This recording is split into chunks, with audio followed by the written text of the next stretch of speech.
Hi, my name is Rick Scarborough, and this is a ministry of Recover America. Our website, recoveramerica.com, will give you information about what we do and why we do it. My background is that of an ordained minister who is also actively involved in addressing the great issues of our time. And today I want to address the election. The date of this taping is November the 10th, just 2 days out from the midterm elections of 2022. An election, I think, that everybody basically got wrong, both the left and the right. Those on both sides of the political spectrum expected this to be a red wave, if not tsunami, in favor of the Republicans. But to the contrary, 2 days after the election, it is still undetermined as to just whether or not the Republicans will take over both the House and the Senate. And I want to address that. Just earlier this morning, a faithful and godly supporter of our work basically asked me the question, does it do any good to vote? Does my vote really count? Does it matter? And I've been thinking about that question ever since. I think it's a good place to apply the concept we often use in other contexts. Ours is not to be successful. We weren't called to be successful. We were called to be faithful. And what I wish I had said to that question is whether your vote is counted or not, you've got to cast it. Because if we don't vote, it certainly won't be counted. And so that is another matter for another day. I will address in just a few moments what I believe to be very serious implications of voter irregularity. The fact that there are those in our culture who will steal elections, and they love to just berate anybody that they call an election denier. Well, I want you to look right at me today, because I do believe that there are people in this country who will steal an election if they're allowed to. Ronald Reagan said, trust but verify. And that's exactly my approach to these elections. Right here in Harris County, much like Maricopa County in Arizona, Harris County, Texas, has all manner of voter irregularities that are having to be addressed right now. And frankly, people much smarter and wiser than I think that there's cheating going on. But this time around, there have been mechanisms put in place to catch the cheaters. And so if there's cheating, they're going to be discovered and they will be prosecuted. I want to address 2 or 3 things, and I want to do it systematically. I've touched just a little bit about cheating. I'll come back to that later in this video. But I want to talk about tactics. You know, I like to say, not a Republican nor a Democrat, but a Christocrat. Now, frankly, as I've told news reporters countless times, I typically vote largely Republican, if not straight Republican. And I do so because they are the party, at least on paper, that present values that my own value system coincides with. They are the party of life. They fight, or so they say, for the principle of saving unborn children. They fight for the principle of marriage defined as God defined it. Those who stray off of those 2 central messages wind up in every kind of aberration you can imagine. And right now, the Democratic Party in America finds itself really struggling with just where it stops, because whereas there was once the LGBTQ, now there's the LGBTQQ. And then every day they add a new letter. The last count, more than 60 letters following the LGBTQ. There's no end to this because there's no boundaries, because they don't have any defined explanation of what is right and what is wrong. That's why typically I vote Republican. But this ministry is completely nonpartisan. And what I want to say today and what I want to advocate for today is simply a righteous and clear understanding of what I believe transpired in the last election. Tactics. Number 1, about 5 or 6 weeks ago, I should have taken time to research the exact date, but Lindsey Graham, the senator from South Carolina, boldly said, if we take both houses, we're going to pass a national ban on abortion. And as a pro-life advocate my entire adult life, I cringed inside. In the first place, I thought to myself, if that is what you want to do, why are you telling the whole world? But you talk about firing up the base of the left. Now, I heard pundits on the right continually say, well, the life issue is not going to motivate many people to vote one way or the other. When Lindsey Graham made that bold declaration, I asked myself, what is the logic of this? This man is a senator. He ought to have more sense than that, because all he's done is fire up the other side. And beyond that, I disagreed with the position. I believe in states' rights. I believe in a federalist system. I believe that no law like that should be federalized, that's left up to each individual state. And as long as I'm alive and have a voice in Texas, we will never adopt a pro-choice stance as a state. But every state has the right to reflect the majority opinion of the people who vote in that state.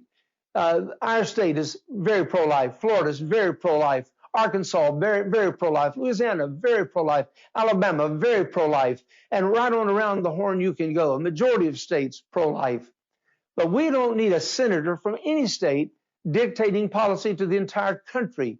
That is a states' rights issue. And here's where I think Lindsey Graham played into the hands and perhaps mobilized millions of voters who otherwise would have been looking to the economy and things of that sort. I think you, like I, if you pay attention to politics, found yourself scratching your head when all of these people running for public office on the left were running on the premise of women's rights, reproductive rights, as they like to euphemistically phrase it. What they actually fighting for is the right to kill unborn children. But they don't like to think like that or have you speak like that.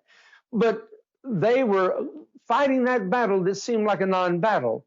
But the truth of the matter is, when Lindsey Graham said we're going to pass federal legislation if we win both houses, he threw up a red flare telling the other side, you'd better get out and vote, or this man is going to take away any choice in the matter that you have.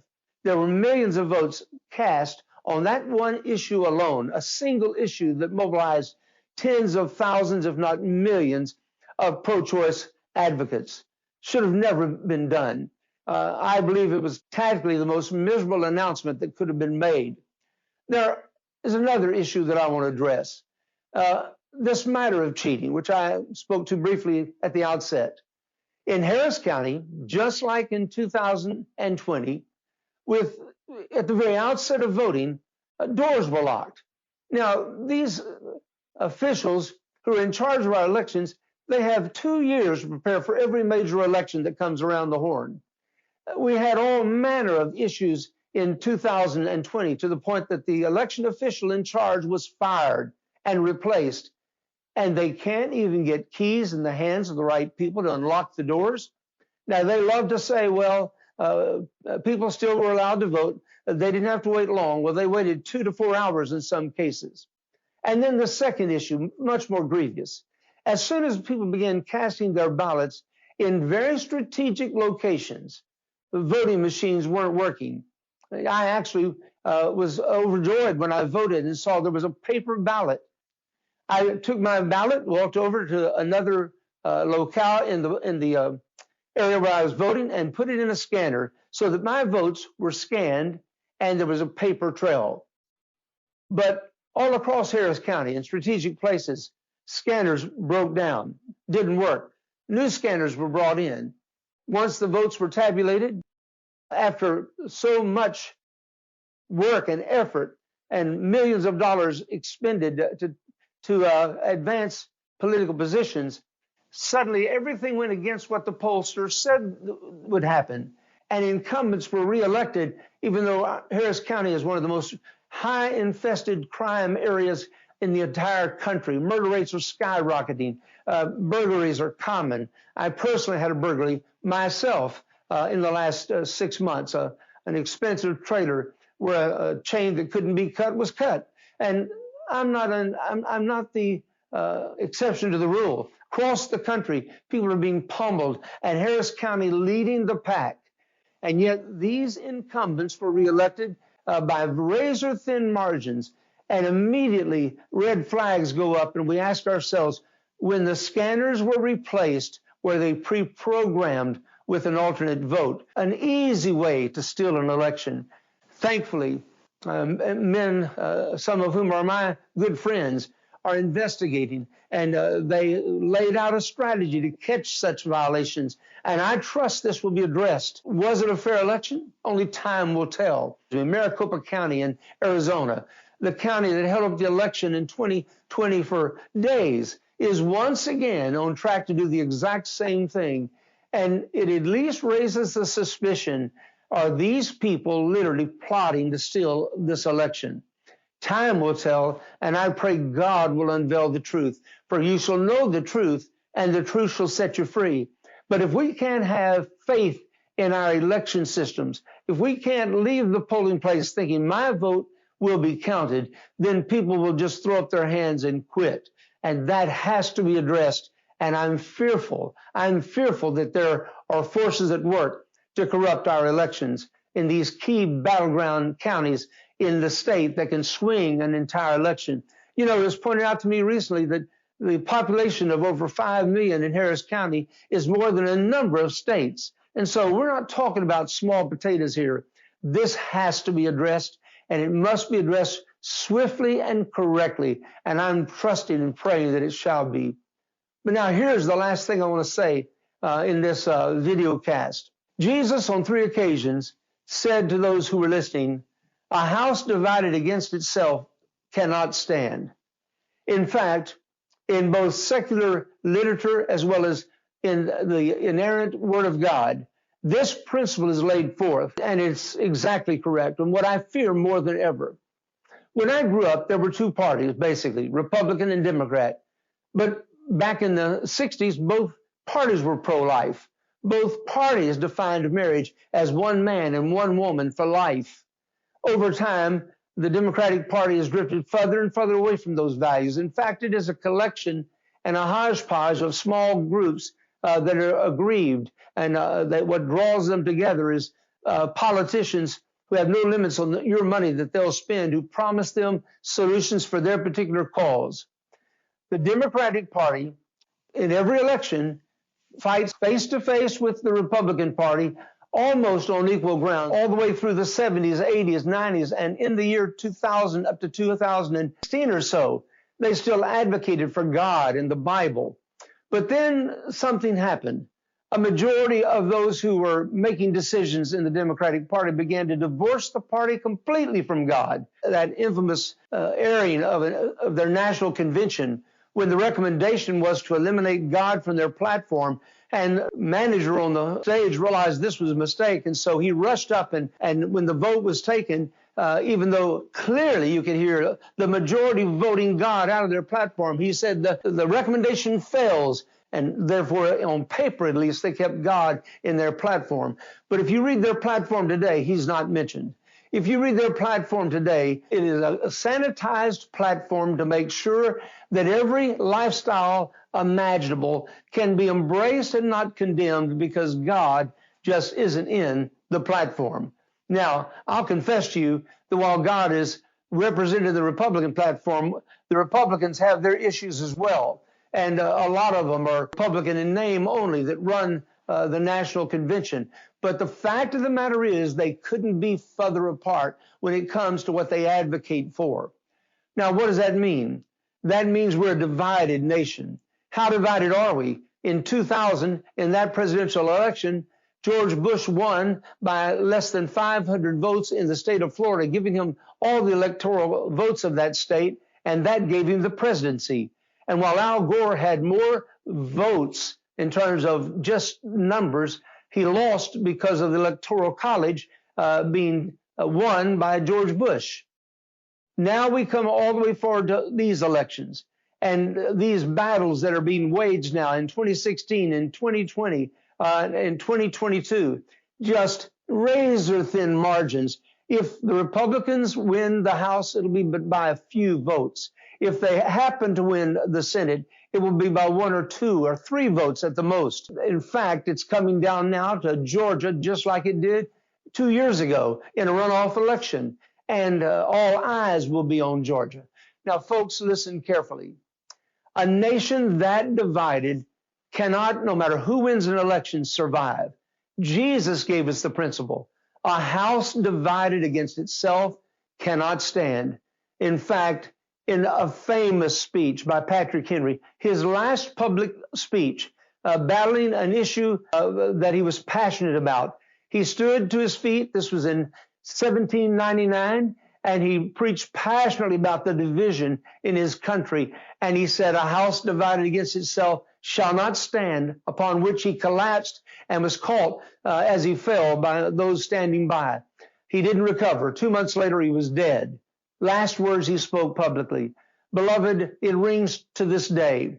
If we don't have a national repentance revival, if we don't have another great awakening, all the votes in the world will not save this country. So celebrating a win by 1 or 2 votes is not what is needed. I was praying that there was going to be such an awakening in this election that Democrats and Republicans would come together and vote on the principle of stopping crime, of stopping an open border, of raising a banner saying that we're not going to just hand out free money to anybody that wants it. We're not going to reward our little constituent groups with money we don't have.